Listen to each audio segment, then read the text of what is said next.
digong mula sa mga pusong patuloy na nagmamahal sa'yo. Sa araw na ito, kami ay bumabati ng isang maligayang kaarawan. Sa kabila ng unos at matinding pagsubok, hindi namin nakakalimutan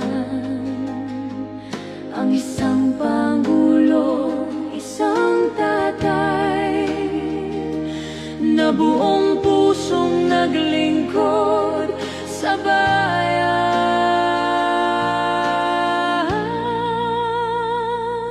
Happy birthday, Tatay Digong. Sa iyong kaarawan kami ay nananalangin na ikaw ay manatiling malakas at ligtas. Naway gabayan ka ng may kapal sa bawat oras, sa bawat araw, Saan ka man naroroon. hangad namin ng iyong mabuting kalagayan at ang mahabang buhay na may lakas at tapang. Patuloy kaming umaasa at nananalangin na balang araw ay muli kang makabalik.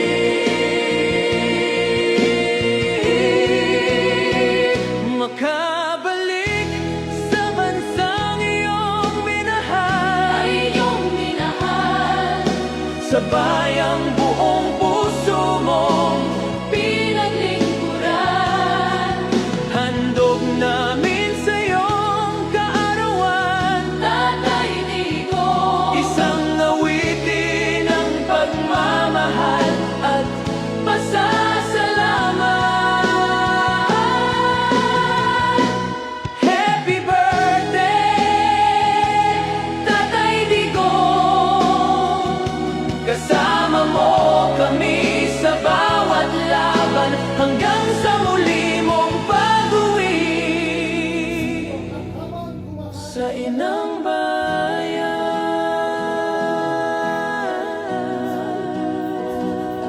Ating sama-sara tayo. Ano ho? So ganun po habang tayo po yung kumakain, naghahapunan.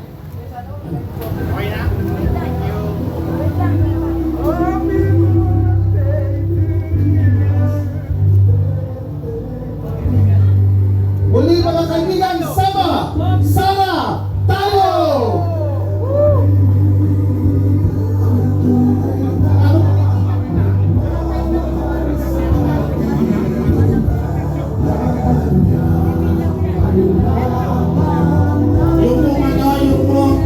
May pila po, paki-assist lang po yung mga gusto nang kumain. Pila na lang po tayo. Maraming po salamat. Okay po. Pero bago lahat ay nais ko uling magpasalamat kay Madam Carla,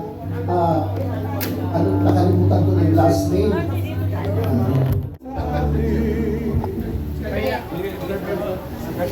Okay. Okay po. Si Ma'am muna. Ako na lang ako. Ma'am, pwedeng pakikwento. Ano po itong kaganapan ngayon? Ano po bang ibig sabihin itong sama-sama tayo dito? Ito po, sama-sara tayo, nilalaunch po namin para po ipakita ang aming suporta ating pong minamahal na Vice President Sara Duterte. At the same time po ay sineselebrate na rin namin po yung karawan ng ating minamahal na tatay, Tatay Digong, sa 81st birthday niya po bukas. Kaya po sinabay-sabay na po namin na itong aming pong nilulunsad ngayon ay para po sa mga tiga-Pasay na masigurado namin, matiyak namin at patinindigan namin ang aming malasakit sa ating mga kababayan upang ang ating pong maging Pangulo sa 2028 ay masigurado namin na si Inday Sara Duterte. Ilan po bali ang miyembro ng Sama-Sara Tayo dito sa Pasay po?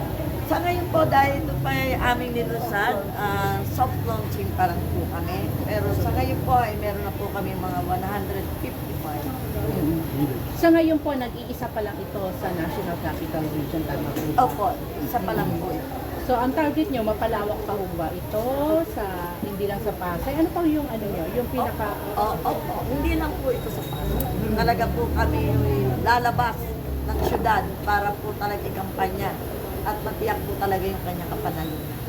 Ano po yung pinaka, mensahe ng Sama-Sara Tayo dito sa gabing ito po?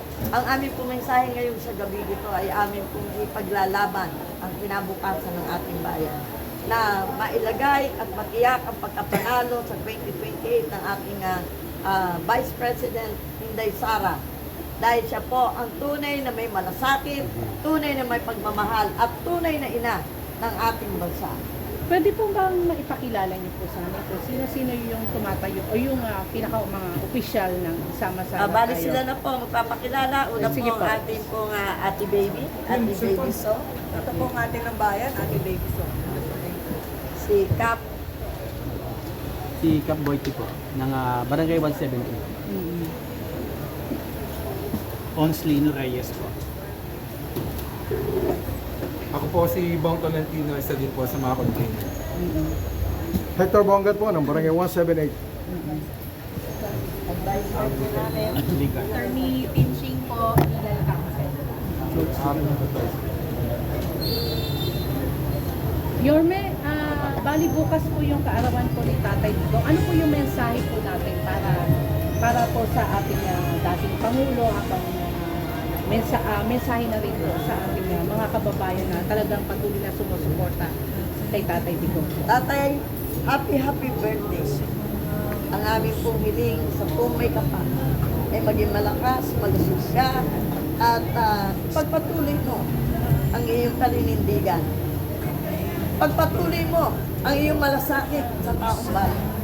Pagpatuloy mo ang laban natin para po sa katiwalian, sa mga magnanakaw, sa korupsyon, sa mga adik, sa droga, lahat po, tatay.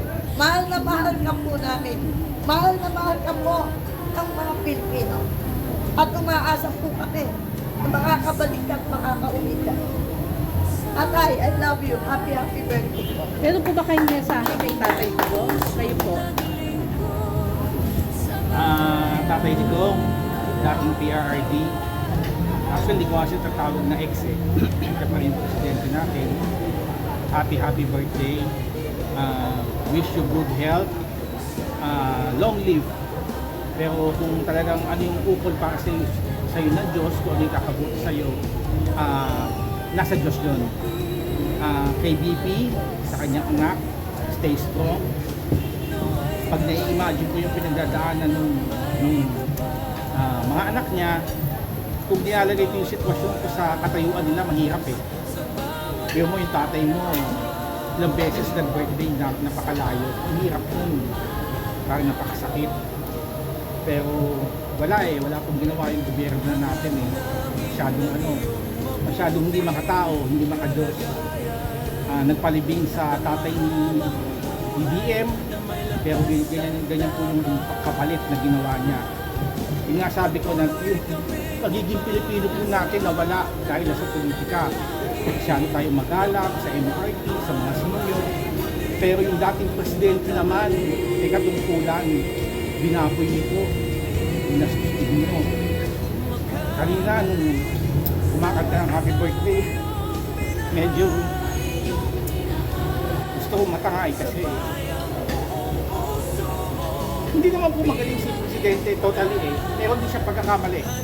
Wala pong magaling na tao. Ang sa akin lang, andun po yung pag-asa. Nagabi yung Pilipinas kahit pa paano, hindi yung pag-asa.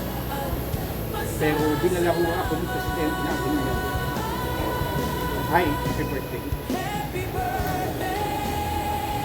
Tatay Digong, happy birthday po. Patuloy ka po namin pinagdarasal. Sana po ay makauwi ka na dahil ikaw po ay mahal na mahal po namin. Huwag po kayong mag-alala dahil po si BP Sara ay tutulungan po natin para manalo po siya sa 2028. Yun lang po. Maraming po salamat.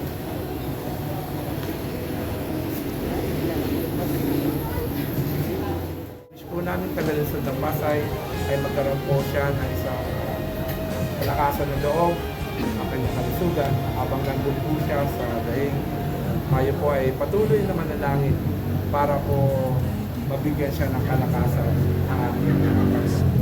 Hindi po pwede ang ganitong sitwasyon na magpatuloy sa ating bansa dahil hindi po dapat ipinamimigay ang soberanya o ating mamamayan sa jurisdiction ng ibang bansa sapagkat tayo po ay meron sariling batas, tayo po ay may sariling korte na siya po dapat ang tumitingin kung sino po ang may sala. Hindi po dapat pinamimigay ang teritoryo, hindi po dapat pinamimigay ang tao ng isang bansa. Tay, andito po kami, happy birthday, at nandito po kami sumusuporta sa iyo kahit sa anong laban. At sa inyo po ang aming Pangulo, Inday Sara Duterte, kami po tagalunsod ng Pasay, lalaban po at isisigaw. Simula ngayong araw na to, isisigaw namin ang isang magandang Pilipinas sa liderato ninyo. Happy birthday, Tatay Digong. Happy blessed birthday po, Tatay Digong. Again, I served under your leadership. I met you face to face several times.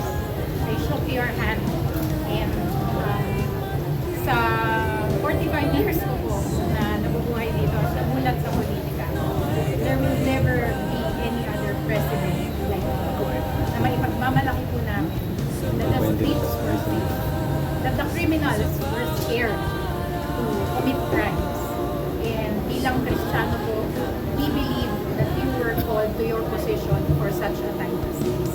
And bilang abogado po, naniniwala rin po kami na ginawa niyo po lahat ng makatarungan para sa sambayan ng Pilipinas.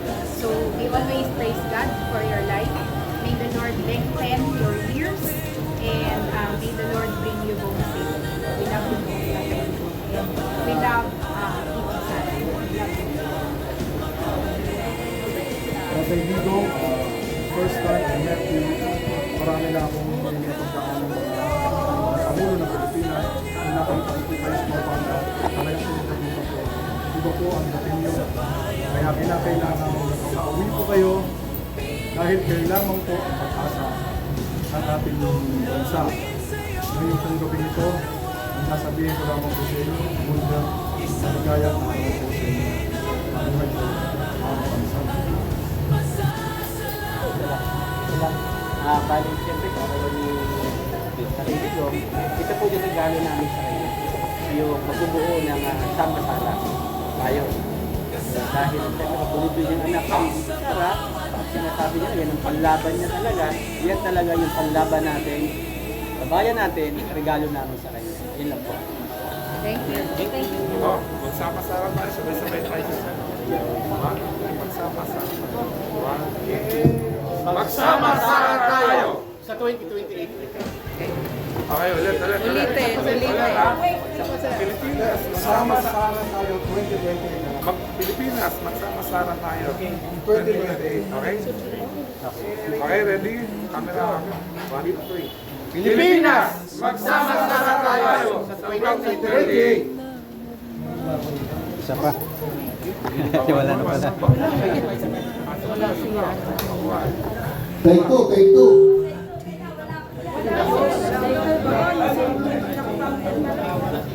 Pilipinas, magsama-sama tayo. Tama lang pala sabi ko. Magsama-sama tayo.